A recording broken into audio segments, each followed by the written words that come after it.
They fined me because my mailbox didn't match community standards. Now the HOA pays me every time someone sends a letter. Yeah, that's not an exaggeration. Let me tell you how it happened. I live in a pretty average suburban neighborhood. Same beige houses, same manicured lawns, same smug HOA board. My house was built in the 90s, and the original mailbox looked like it had been through every storm since then. Rusted, leaning, door barely hanging on. So I replaced it. Nothing fancy. Just a black steel mailbox with a lock and a small light on top. Looked great, worked better, and didn't cost a fortune. A week later, I got a letter from the HOA. Violation. Unauthorized mailbox design. Please install the approved model or face daily fines of $25. Apparently, my unauthorized mailbox was ruining the uniform aesthetic of the neighborhood. I checked their approved model. It was the same flimsy one I just threw out, and they wanted $480 for it, installed by the HOA's preferred contractor. I laughed. Then I looked closer.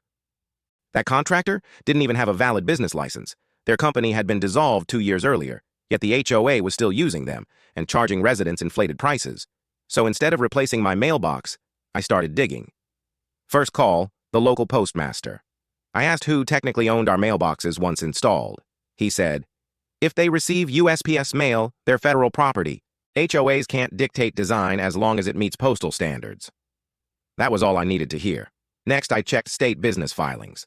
The HOA's preferred contractor had a pile of unpaid debt.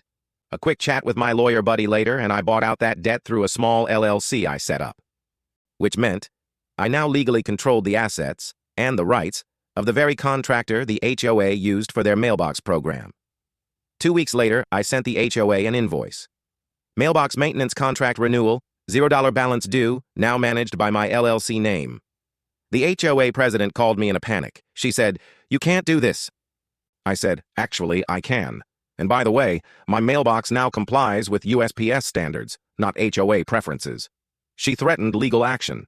I reminded her that federal law supersedes HOA policy when it comes to mail delivery systems.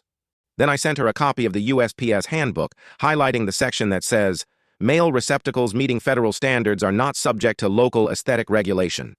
A week later, they dropped the fines. A month later, the HOA had to renew their community mailbox maintenance, with me. Now, every few months, the HOA cuts a check to my LLC for community mailbox upkeep. And yes, every time I cash it, I grin, because the same people who said my mailbox didn't belong now pay me to keep theirs standing. I even added a small plaque on mine that says, property maintained by local postal services, LLC. They tried to control my mailbox, but in the end I mailed them a lesson they'll never forget.